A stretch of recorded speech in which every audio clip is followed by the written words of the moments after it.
was a monumental moment in American history, but it was also a cultural event. It's estimated that millions of Americans came out to greet him over the course of this 13-month tour that he was here. And during this time, Lafayette traveled to each of the 24 states at the time. He traveled over 6,000 miles, taking part in hundreds of parades and ceremonies, and he was bestowed with countless honors, toasts, awards, and poems. In Alexandria, Virginia, educator Benjamin Hallowell had gotten married shortly before Lafayette's visit to the city, and he took the time to pen a poem about Lafayette's pandemonium. He wrote that each lover of liberty surely must get something in honor of Lafayette. There's a Lafayette watch chain and a Lafayette hat, a Lafayette this and a Lafayette that. But I wanted something as lasting as life, and I took to myself a Lafayette wife.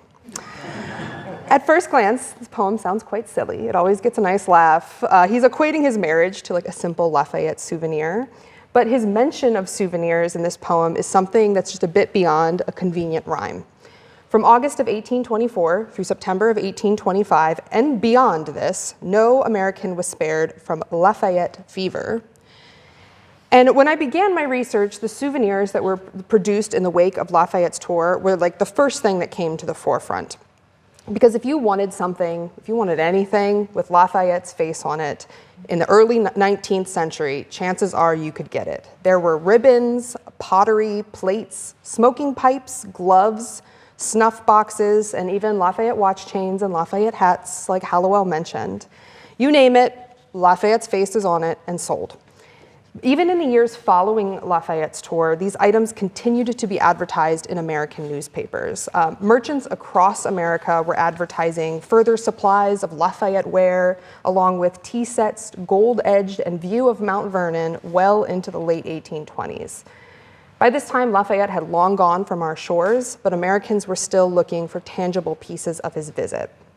And there are thousands of these pieces that have sat in private collections and public archives for centuries. And what I think is so interesting is not only the amount of these items that still exist, but the fact that they were saved through generations, through time, passing through the hands of family members. They were treasured and loved. There was something that was very, very important about having these Lafayette pieces.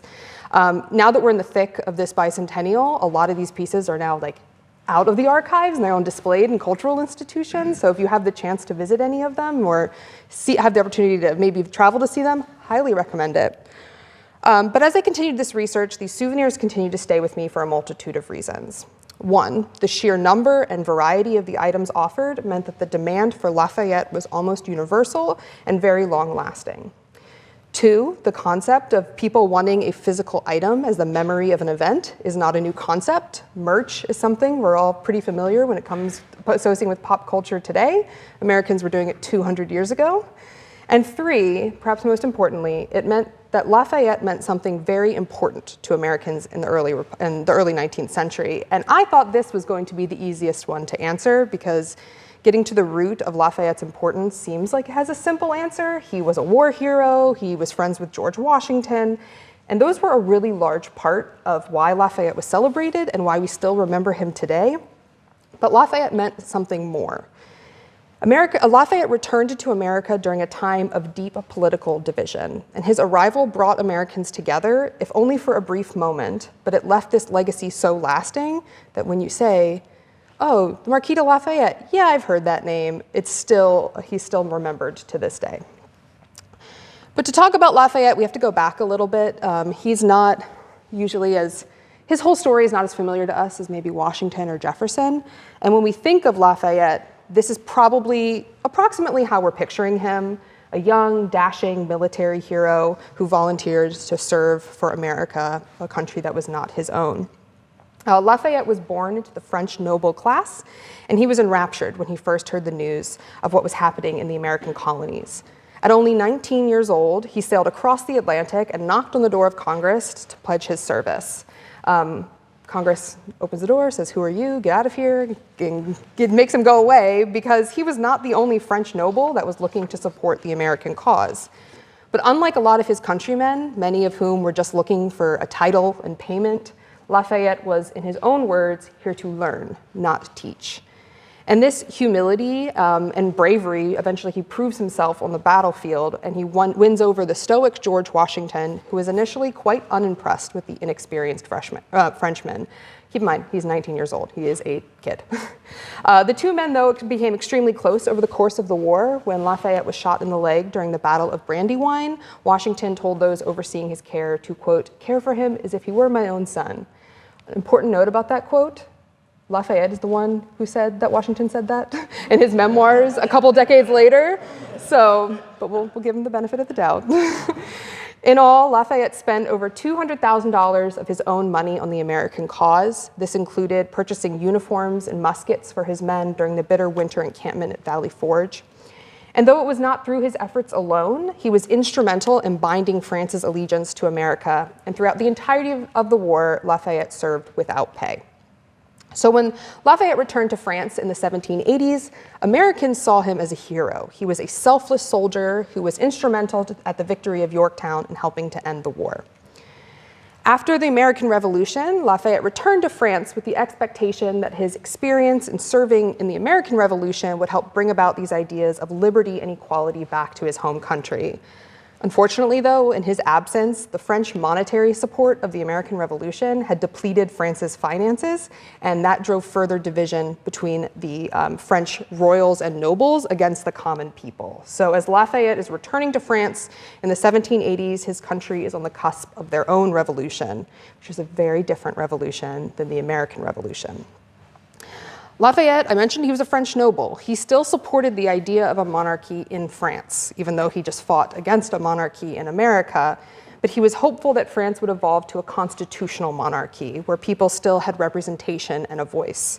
This is a pretty moderate stance, but as things start to grow during the French Revolution, Lafayette found himself torn between two sides: the aristocracy, which he was a member of, and the people. And as the terror escalated, nobles especially were targeted. So Lafayette quickly learns that the blade of the guillotine is likely his fate. And he flees from France with the hopes of going to America, but he is captured en route and is imprisoned between Prussia and Austria for 5 years, from 1792 to 1797. Upon his release from prison, Lafayette took a brief step back from politics for a couple reasons. One is due to the rise of Napoleon. Napoleon was helpful in getting Lafayette out of prison, and that's pretty much the beginning and the end of any happy relationship these two men had. They do not like each other, but largely he steps back due to the health of his wife, Adrienne. Adrienne was also a member of a French royal noble family. She herself was imprisoned. Her mother, her grandmother, and her sister were all executed. And Adrienne was spared the day before her own scheduled execution. When she gets out of prison, she goes and finds out where her husband is. She finds out her husband is in prison, so she goes to meet with the leader of Austria and says, can you get him out? And he says no, and she says, fine, I'll go and be imprisoned with him. And she takes herself and her 2 daughters, who also voluntarily are imprisoned with Lafayette for 2 years. The conditions at the prison they were in, Olmütz, was horrible, and Adrienne's health suffered. So she passes away in 1807 in very weak health from 1797 to these 10 years she was freed.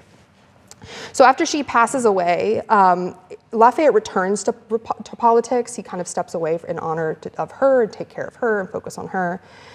But then he continues this almost rabid advocacy of liberty and equality, which becomes the driving force for his entire rest of his life. It also does not make him the most popular man in France, with Napoleon in charge and kind of the tumultuous politics that are happening in France at the time. So by the 1820s, around the time that he doesn't know this yet, but about the time he comes back to America, Lafayette was tolerated at best, at least in his home country. He was broke, and he was ready for a change of pace. Now, across the Atlantic, America was in a similar but a little bit different position. By 1824, although America was still very much a country in its infancy, the idea of what America would be and how its founding would be remembered was still very much on the minds of its citizens. In fact, the mythology of the founding generation, it begins when they are still alive. John Adams writes about this in a 1790 letter to his friend Benjamin Rush, where he says, quote, "The history of our revolution will be continued live from one end to the other. The essence of the whole will be that Dr. Franklin's electrical rod smote the earth and outsprung George Washington. That Franklin electrified him, and thenceforth these two conducted all the policy, negotiations, legislation, and war. So in 1824, in addition with grappling with this founding mythology, Americans' mind were also heading towards this upcoming 50th anniversary celebrations of the Declaration of Independence and the nation's birthday. This was a landmark birthday that was an opportunity to look back and celebrate as we are heading towards the 250th right now, 200 years later. But after years of war and political division, patriotism and unity were waning, and it really did not seem that many people were in a mood to put on a party hat and have a celebration. The nation was also under the presidency of James Monroe, who was first elected in 1816. And in the aftermath of the War of 1812, Monroe wanted to continue the sense of national unity. One of the biggest things that comes out of the War of 1812 is that Americans start seeing themselves as Americans. Prior to this, you really saw yourself as a Virginian, a Pennsylvanian, a New Yorker. But after the War of 1812, there begins this cultural shift of identifying as Americans. However, what these different regions thought Americans that meant all meant different things.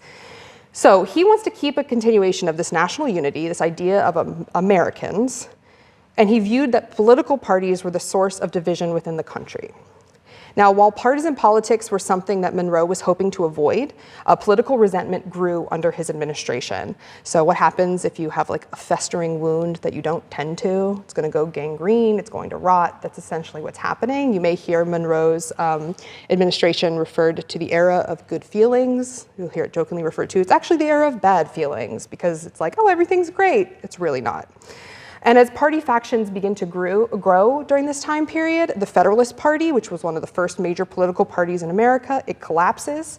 And the idea of who would lead this nation into this non-founder future, as we would kind of think of it today, it begins to take shape. So in the hopes of stirring up some fervor and excitement, Monroe looks across the Atlantic to a hero who is still very much alive and very much beloved, and that is Lafayette. Lafayette was the last surviving major general of the American Revolution, and he was one of the very last links to Washington, at least in like a military sense. So that was another reason why he was so loved and respected. He was revered and adored by Americans. And if invoking the memory of Washington, the founding of the nation, and the Franco-American alliance couldn't bring the nation together in time for this birthday party, really, what could? So in February of 1824, Monroe writes to Lafayette and he invites him to visit America for a celebration, and Lafayette agrees. Like I mentioned, he's not very well liked in France at this time period. He also is in need of some cash. He's looking to get out of France for a bit. He agrees, and this plan is set into motion. Lafayette books passage on a ship. Monroe offered a ship to be sent to him, and Lafayette refused. He wanted this to not be seen as any sort of political entanglement between the two countries, so he books passage on a ship, arranges for his son, George Washington Lafayette, and his personal secretary, Auguste Levasseur, to travel with him. And it is on August 15th, 1824, when Lafayette once again stepped onto American soil upon his landing on Staten Island in New York. The very next day, he sailed across New York Harbor to a reception at Castle Clinton, which you can see here. This is a mid-19th century painting. It's very romanticized, but it's still a good representation of the frenzy that was happening. At Castle Clinton, about 50,000 people lined the streets waiting to welcome him, and the population of New York City at the time was 150,000. So a third of the entire city is just at the southern tip of Manhattan waiting for him. Lafayette's secretary, Auguste Levasseur, he kept a very detailed journal of his travels, and they've all been translated into English. So if you want to know the most mundane things about Lafayette's tour through the eyes of his secretary, they are all online for you to read. And his description of the New York crowd is as follows. He says that the cannon thundered from the shore, in the forts, and from all the vessels of war. On our way, all the streets were decorated with flags and drapery, and from all the windows, flowers and wreaths were showered upon the general. This would have been a very impressive scene if it only happened once, the very first time that Lafayette returned to America in 40 years. But what is remarkable, that this scene, as Levasseur describes, would be replicated almost every single day of Lafayette's tour for the next 13 months. Large cities, small cities, towns that Lafayette is just like passing through would replicate this pageantry of appreciation. Because wherever Lafayette was, the crowd was going to follow. This is my absolute favorite depiction of Lafayette's tour. This is a contemporary drawing. It's a pen and ink drawing. We don't know who the artist is, and we don't know what town this happened in. But you can see Lafayette. He's in the open coach on the right-hand side, kind of doffing his cap. And you have the cannon fire that's signaling his arrival, this lovely little banner. It says, "Welcome, Lafayette." These two guys on the left just like waving their hands, trying to get his attention. And then my favorite is up in the corner, the people in the windows, just hoping to get a glimpse of him. This is likely a small town, just based on the buildings and the amount of people here, but you can still see how Levasseur's words are still reflected in this image outside of a large city like New York. Lafayette's tour was one of the first documented cases of tourism on such a massive scale in America, with a single event, or really in this case, a single person, driving people to travel outside of their homes. We can really see this in smaller cities where the number of people who came out to greet Lafayette frequently outnumbered the recorded population at the time. Travel is incredibly limited in this time period. The steamboat is like the novel invention of transportation during this time. But Americans embarked on foot, on horseback, and on coach for the opportunity to just see him. When Lafayette spent the winter of 1824-1825 in Washington, D.C., temporary lodgings in boarding houses and taverns saw maximum capacity at an otherwise pretty quiet time. So they knew Lafayette was staying in Washington, so why don't we go to Washington with the hopes of seeing him? The New York Mirror and Ladies' Literary Gazette wrote on August 21st that gentlemen are ready to throw by their business and shake him by the hand, and ladies forget their lovers to dream of him. If a man asks, "Have you seen him?" you know who he means. And this is like one of those, I love 19th century newspapers because they're so much different than how we like read news today. They're like, this is like a Jane Austen novel. This like perfectly summarizes the tour. The presentation could end here, but it won't. We have more to say. Lafayette's tour I mentioned earlier brought Americans together in a way that was unprecedented before or after. And the fact that he was nearly universally beloved may have been largely due in part to the fact that the French Revolution kept him in France. So shortly after Lafayette's release from his 5-year imprisonment, America entered the quasi-war with France in 1798. Now, compared to other entanglements between countries, very little blood was shed. The quasi-war is more of like a Cold War between America and France. It left very strained relations between these two powers. So Lafayette wrote to his friends in America about the possibility of seeking asylum, and he was encouraged not to come. In a letter to Lafayette, Alexander Hamilton, who, keep in mind, this is one of his closest friends in America, Hamilton wrote that he feared offering Lafayette safe haven would strike up further tension with France, and it really was in America's best interest to just stay out of the issue. He writes to Lafayette, "I have never been able to believe that France can make a republic, and I have believed that the attempt, while it continues, can only produce misfortunes. I give you this assurance on the faith of our former friendship." It is a mean letter. But despite these harsh words, Hamilton's letter closes with a sentiment that would really define Lafayette's legacy for decades to come, that despite constant infighting, quote, "the only thing in which our parties agree is to love you." It's a nice sentiment, but also I'm sure Lafayette was like, then let me come, get me out of France. But Hamilton was correct, although I don't think he was really intentional or like was really thinking like 200 years from now, this is gonna be amazing. But early American politics were bitterly torn apart between Federalists and Democratic Republicans. And by remaining outside of the fray, Lafayette was never forced to choose a side. If he came to America in 1798, he would have most likely had to choose a political side. And so because he never did, and never had to, he remains this politically neutral figure even 40 years later when he comes back. You don't have political parties kind of claiming him as he belongs to all of America, which is pretty unique for historical figures. So Lafayette spent August through September, the early fall, traveling throughout the Northeast. He visited New York, Boston, West Point, Philadelphia, and Baltimore. He celebrated the 47th anniversary of the Battle of Brandywine in New York with French residents. He visited the Emma Willard School for Women, and he visited with President John Adams at his home and stopped at the African Free School in Lower Manhattan as well. But he first arrives in the city of Washington on October 12, 1824. His time in Washington is really unique because the city of Washington did not exist last time he was in America. It was the physical representation of what they had fought in the Revolution for, a federal city of a nation ruled for and by the people, and named after George Washington, the person he respected and revered above all others. The city was only recently completed. By 1824, only about 13,000 residents called Washington home permanently.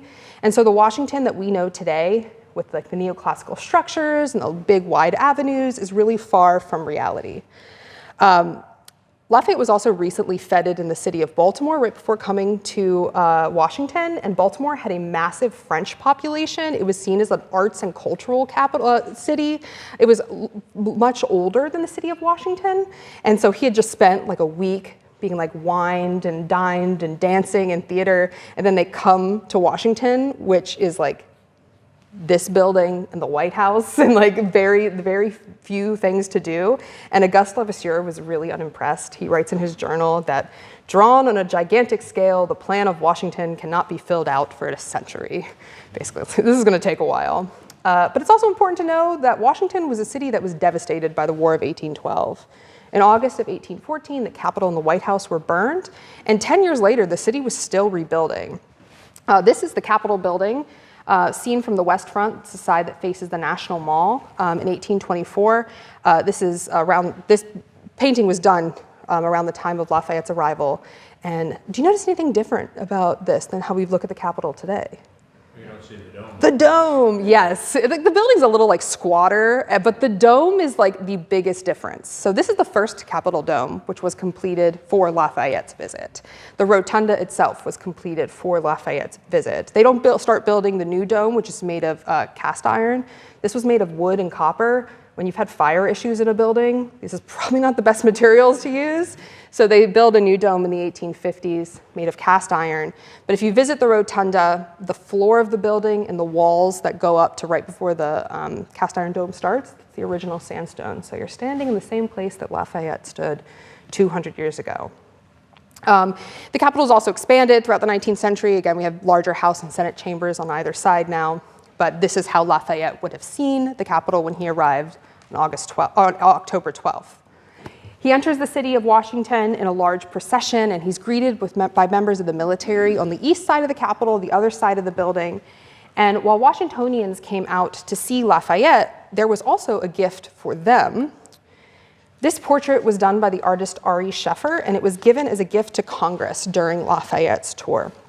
The portrait was actually placed in the rotunda for the majority of Lafayette's visit before it was later moved to the House chamber. Now, throughout the tour, Lafayette, understandably, he received a really overwhelming amount of requests to sit for portraits. This was a major event, and artists in America wanted to paint him.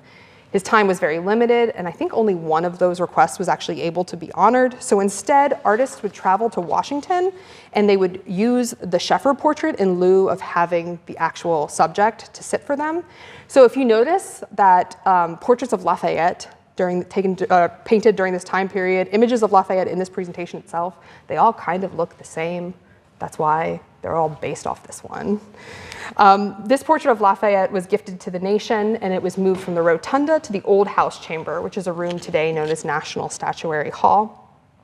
When the House moved to their new chamber in 1857, the portrait moved with it, and it still remains in the House chamber to this day. There are only two paintings in that room, and one is George Washington, and the other is Lafayette. So if you watch congressional proceedings or State of the Union, Lafayette is always there too, and he's always watching.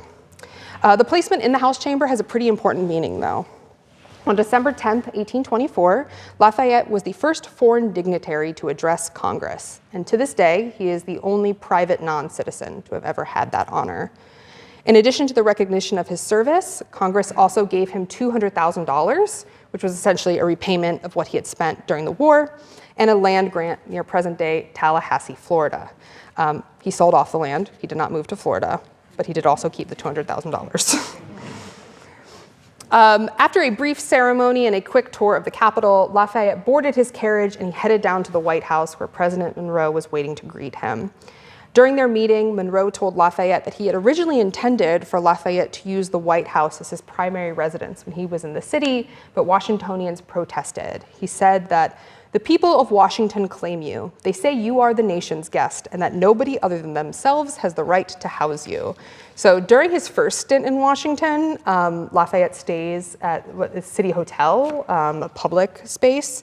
But when he ends his tour in August and September of 1825, this is John Quincy Adams is president at that time, he's staying at the White House. I think, honestly, he's a 67-year-old man. He has spent 13 months traveling around and sleeping in strangers' beds. He probably just wanted some privacy for at least a couple weeks at that point. I don't think it was a slight to Monroe's invitation. Lafayette, though, became a fixture in Washington during the winter of 1824-1825. When the cold weather set in and travel became more difficult, Lafayette made Washington his home base. Now, he does travel nearby. He goes to places like Frederick and Annapolis, but he largely remains in Washington itself. He attends dinner parties. He's really big on the theater circuit. He goes and sees theater and opera all the time and meets with friends nearby.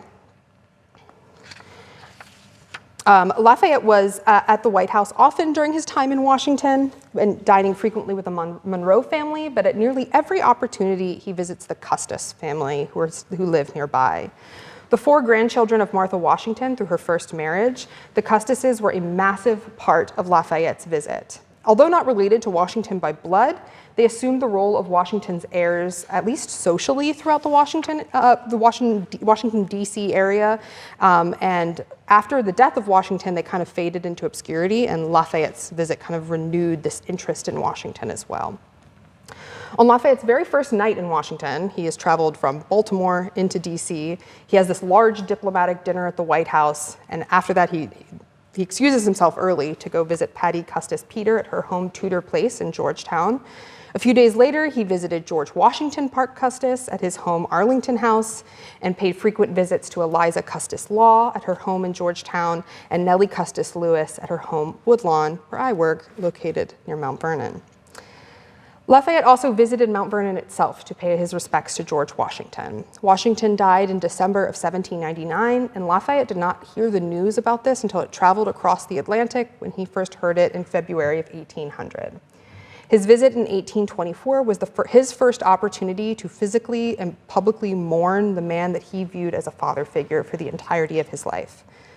Lafayette visited Mount Vernon on October 17th, and he first entered the tomb alone to pay his respects before inviting his son and his secretary, Levasseur, inside. Levasseur wrote about the event that despite himself having never met Washington, he found himself overwhelmed with emotion and was soon weeping. When the 3 men left the tomb, George Washington Parke Custis presented Lafayette with a gift, and it was a small gold ring with a lock of Washington's hair, a very common mourning trinket in the 19th century. The fact that this moment happened so early on in the tour was really important for Lafayette. It allowed him closure to mourn for Washington, and publicly it reignited the connection between these 2 men. After the visit to Mount Vernon, there was a surge of words and imagery evoking the memory of Washington and the friendship that he had with Lafayette. So this moment really has Lafayette as kind of a symbol of Washington and last living remnant of like all that Washington stood for. And you see a lot of imagery throughout the tour of Lafayette and Washington together, a lot of war scenes. Cities would build arches sometimes to welcome Lafayette into town, and they would have portraits of Washington and Lafayette together on them as well. Now, although not inherently political, Lafayette's visit had massive political implications. The election of 1824 between John Quincy Adams and Andrew Jackson was one of the most tumultuous in American history. And while politics were divisive across the nation, tensions in Washington especially were at an all-time high, as it always is during an election season in this area. The election was the first where none of the candidates had served in the Revolution or had a hand in the nation's founding documents. And without the rose-colored memories of the founders to guide voters, the nation found itself at a crossroads. What was the path for the future of the presidency? Was it only reserved for those connected to the family names of the Revolution, like John Quincy Adams, or would America be a country where the common man could be elected to the highest office, someone like Andrew Jackson? The race saw 4 primary candidates, Andrew Jackson, John Quincy Adams, Henry Clay, and William Crawford. You kind of forget the last two. It really comes down to these two guys because the campaign was so incredibly fractious that no candidate had won enough electoral votes to win. So that forced the House of Representatives to decide the next president. Jackson had won the popular vote and he held the majority of the electoral votes, which left him pretty confident that he would be elected. But instead, on February 9th, 1825, the House elected Adams as the sixth president, and the choice enraged Jackson supporters who claimed that a corrupt bargain had taken place, orchestrated by the lobbying efforts of Henry Clay, who was a candidate. When Clay accepted Adams's offer to be Secretary of State, then that was a really natural stepping stone for the presidency. Doesn't really happen in modern day politics, but then it was like, you're Secretary of State, you're gonna be president in a couple cycles. That choice deeply enraged Jackson supporters. Lafayette was present in the House chamber on February 9th when John Quincy Adams was chosen as the sixth president of the United States. And that evening, when Monroe hosted a reception at the White House, Lafayette was in attendance during the first public interaction between John Quincy Adams and Andrew Jackson. This reception kind of lingered because people heard that Jackson was going to actually show up. And Jackson had a little bit of a reputation of kind of being a loose cannon, and people wanted to see what would happen in this interaction. To the delight, or maybe to the chagrin of many, Jackson, when he enters, he quickly made his way to Adams. He clasped his hand and offered his own congratulations. And perhaps no one was more relieved than Adams, who, as the newspaper said, appeared profoundly moved by the gesture, that it was a cordial greeting. Lafayette's arrival, though, seemed to be the magic balm for what newspapers were calling the electoral zeal. He did not sway politics personally by publicly endorsing a candidate, although privately he very much was on the side of John Quincy Adams, but people behaved when he was around, which was very, very interesting, because you have politicians who were engaged in screaming matches and fisticuffs on the floor of Congress, very hard for us to imagine today, sitting side by side the very next day at the same table, raising a toast to Lafayette and the prosperity of the nation. He really had this ability to bring people together in a way that I really think is difficult for our modern minds to wrap around. And a large part of that is from that letter that Hamilton wrote. I mentioned earlier, the only thing in which our parties agree is to love you. Now, Lafayette was very, very aware of this bipartisan popularity that he had, and he kind of uses this to his advantage. Throughout his career, Lafayette held very passionate anti-slavery views, and he was not blind to the presence of slavery here in America. About 10 years after his death, Lafayette's death, English abolitionist Thomas Clarkson quoted Lafayette as saying, "I would have never drawn my sword in the cause of America if I could have conceived that thereby I was founding a land of slavery." Throughout his personal correspondence and public appearances during the national tour, Lafayette frequently went out of his way to acknowledge both free and enslaved men who had aided him during his time in America. And perhaps one of the best known men is a man named James Armistead, who is here. James Armistead was an enslaved man who during the Revolution volunteered his services as a spy and worked as a double agent to the benefit of the Americans. He would feed the British false information and relay that intelligence back to Lafayette. Armistead volunteered his services in 1781 with the distinct request of serving in Lafayette's regiment. He assumed various roles as a runaway slave and a courier, and that allowed him to kind of navigate across army lines undetected. His work gave Lafayette advanced warnings about the approaching British reinforcements, which in turn gave the Americans enough time to secure a blockade at Yorktown. So frequently we thank Lafayette as is a due thank for the work at Yorktown, but we should also be thanking James as well. After the war, Armistead petitioned for his freedom. However, unlike other black veterans who were freed by the passage of the Act of 1783, Armistead's services were through espionage, and they were not through enlisted combat, which meant that he was ineligible. In 1784, though, Lafayette came to his aid, and he penned a testimonial confirming Armistead's services to his country and to Lafayette personally. And a broadside copy is here on the right, but we're not going to try to read Lafayette's handwriting, and we're going to read it off this. The testimony says, "This is to certify that the bearer by the name of James has done essential services to me while I had the honor to command in this state. His intelligences from the enemy's camp were industriously collected and faithfully delivered. He perfectly acquitted himself with some important commissions I gave him, and appears to me entitled to every reward his situation can admit of." Lafayette's words helped push Olmsted's story into the public consciousness, and James won his emancipation in 1787. As a sign of gratitude to the man who helped fight for his freedom, James chose a new surname, and he went by James Olmsted Lafayette. James attempted to see Lafayette in Yorktown, but he was unable to raise enough funds to make the journey, so it was in Richmond a few days later, as Lafayette's carriage entered the city, that the two men were reunited. Lafayette actually saw James in the crowd and immediately ordered his carriage to stop. He called out his name and reached out to him, and the two men publicly embraced in the middle of this crowd, which was largely an all-white crowd, so this is a very specific thing that he's saying. Around the same time, James sat for the only known portrait of his likeness with the artist John Blennerhassett Martin, and that is the portrait here on the left. Even for free black men in the early 19th century, this type of portrait is pretty unusual, and it's unclear how James and the artist crossed paths, but it seems pretty likely that Lafayette had a hand in this portrait. The portrait was then reproduced, and it was widely distributed, used on these broadsides here with facsimiles of Lafayette's declaration of Olmsted's war service, which once again spurred James's story into this public memory. But Lafayette's interaction with James is not the only instance of this happening on the tour.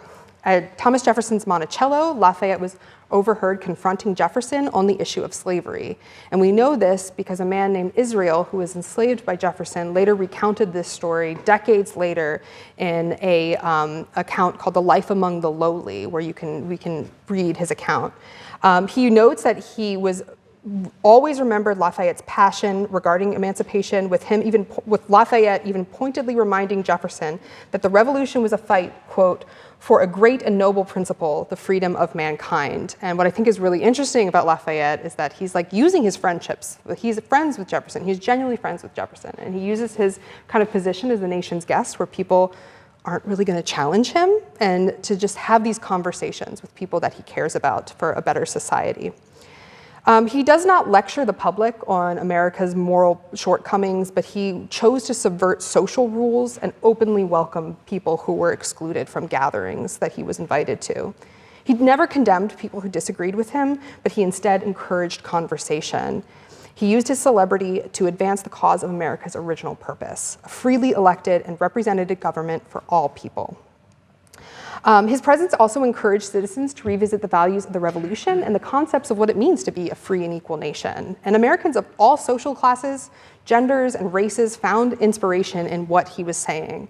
In Concord, Massachusetts, a group of farmers and mechanics, alongside their wives and daughters, protested when they were turned away from a public reception with Lafayette in lieu of being more favored by more elite members of society. Lafayette heard about this and went to meet with them. In New Haven, Connecticut, organizers barred a group of women from a breakfast with Lafayette on simply the basis of their gender. He went out of their way and welcomed them and told them to come in. Now, these collective moments were not these signs of like radical social change. We don't see this like really different society as Lafayette leaves, but it helps to birth this movement of collective action that would drive the rest of the 19th century with labor unions, social reforms, and even women's suffrage. There's a really famous depiction of women protesting outside of the White House. Mr. President, how long must women wait for liberty? They are protesting on the base of Lafayette statue in Lafayette Park as like on purpose for what Lafayette, and Lafayette would probably love that his statue is a place where people gather to be angry about the government. I think he would love that. In the summer of 1825, Lafayette returned to Washington to close out his tour. And he spent the last weeks in America paying visits to friends, including additional visits to Arlington House. He comes out to Leesburg and visits Monroe out there. On September 6th, though, he celebrated his 68th birthday with a large celebration at the White House. And the very next day, a large procession accompanied Lafayette to the Navy Yard, where he departed America for the final time. His farewell was an emotional one, with politicians, city officials, and residents crowding the docks in the hopes of getting one final glance at him. President John Quincy Adams delivered an address of gratitude for Lafayette and wished him well on his journey home, hoping he would be aided by, quote, the shouts of unbidden thousands, which greeted your landing on the soil of freedom and have followed every step of your way, and still resounding like the rushing of many waters from every corner of our land. That is like the shortest thing I could pull from that. This is the like pages that he's going on didn't want him to leave. 24 cannons for each of the states boomed, and Lafayette embraced the president, his friend of nearly half a century, for the final time. Lafayette then boarded a steamship that would take him to the USS Brandywine, which was a frigate that was commissioned to carry him home to France. Now, Lafayette never again returned to America. When he died in 1834, he was buried next to his wife in Picpus Cemetery in Paris. And once the news of his death reached America, President Andrew Jackson ordered the same funeral honors and mourning that was observed for George Washington. Flags were flown at half-mast, members of Congress wore mourning bands, chambers were dressed in black bunting, and mock funerals were held across the nation, which gave Americans from all over an opportunity to mourn him.